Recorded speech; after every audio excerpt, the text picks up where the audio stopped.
देखिए, अब जो विचाराधीन याचिका थी मिल्कीपुर सीट को लेकर, आज इस पर जो है सुनवाई होनी है, क्योंकि देखिए 10 सीटों पर उपचुनाव होना था, लेकिन एक सीट पर अनाउंसमेंट नहीं हुआ था, जो कि मिल्कीपुर है। लेकिन जो बीजेपी नेता है, उनकी जो याचिका है वो विचाराधीन थी, जिसके बाद आज इस पर जो है अब सुनवाई की बात कही जा रही है। कितने बजे से सुनवाई शुरू हो सकती है? बिल्कुल निशा, आपको बता दूं कि उत्तर प्रदेश 10 सीटों पर विधानसभा चुनाव होना था, लेकिन 9 सीटों पर ही विधानसभा चुनाव चुनाव आयोग के द्वारा घोषित किया गया। ऐसे में एक सीट थी अयोध्या की मिल्कीपुर सीट, जहां से अवधेश प्रसाद जो सांसद बने हैं, उनके सांसद बनने के बाद ये सीट खाली हुई थी। जिसके बाद इसमें एक याचिका पड़ी हुई थी, जिसको लेकर जो है चुनाव आयोग ने कहा कि वहां पर एक मामला है जो विचाराधीन है, जिसकी वजह से जो है तो उसके तारीखों का ऐलान नहीं किया गया। लेकिन जिस तरीके से जब तारीख का ऐलान हुआ, उसके बाद जो बीजेपी नेता है बाबा गोरखनाथ, जो बीजेपी के पूर्व विधायक है, उनकी तरफ से एक जनहित याचिका डाली गई थी। अवधेश प्रसाद जो सांसद है, उनके द्वारा जो वहां पर दस्तावेज लगाए गए थे, उसमें कहीं ना कहीं जो है त्रुटियां थी। जो बताया गया था कि जो स्टाम्प है वो कहीं ना कहीं गलत पाए गए थे, जिसकी वजह से उन्होंने जो है एक याचिका डाली गई थी। इसकी पैरवी जो है जो प्रभुनाथ तिवारी है वो कर रहे थे, और जिसको लेकर जब चुनाव आयोग ने इस पूरे मामले पर जो है कहीं ना कहीं सुनवाई की गई, और जिस तरीके से इलाहाबाद हाई कोर्ट ने सुनवाई की, उसमें देखने को मिला कि प्रभुनाथ राय की तरफ से जो याचिका दाखिल की गई थी उसको वापस ली गई। जो बीजेपी नेता है बाबा गोरखनाथ, वो भी कहीं ना कहीं उस याचिका को तुरंत वापस लेते हुए दिखाई दिए।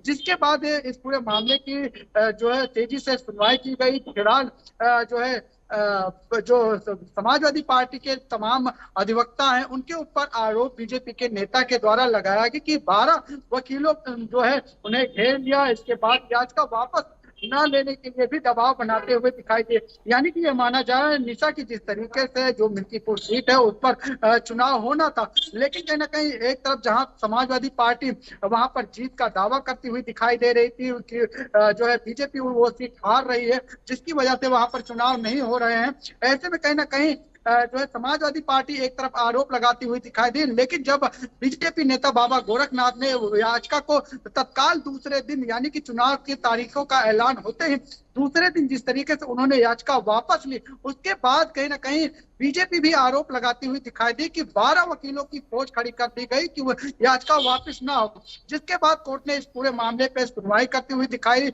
इसके बाद जो है कोर्ट ने इस पूरे मामले का जो है रिजर्व रखा, और आज इस पर सुनवाई होने जा रही है। बताया जा रहा है कि थोड़ी देर में इस पूरे मामले पर सुनवाई होगी, और देखने वाली बात होगी कोर्ट क्या फैसला सुनाता है। फिलहाल चुनाव आयोग से इस पूरे मामले पर जवाब मांगा गया है। जी बिल्कुल।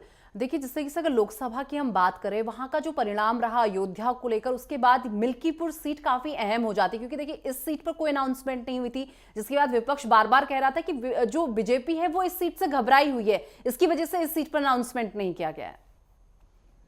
बिल्कुल, कहीं ना कहीं जो अयोध्या में लोकसभा चुनाव के परिणाम आए, अवधेश प्रसाद वहां से विधायक थे, सांसद बने, ऐसे में कहीं ना कहीं जीत का उत्साह समाजवादी पार्टी के अंदर दिखाई दे रहा है। और शायद यही वजह है कि बीजेपी यहाँ पर जो है जीत दर्ज कराने के लिए यहाँ पर जीत और मेहनत करती हुई दिखाई दी।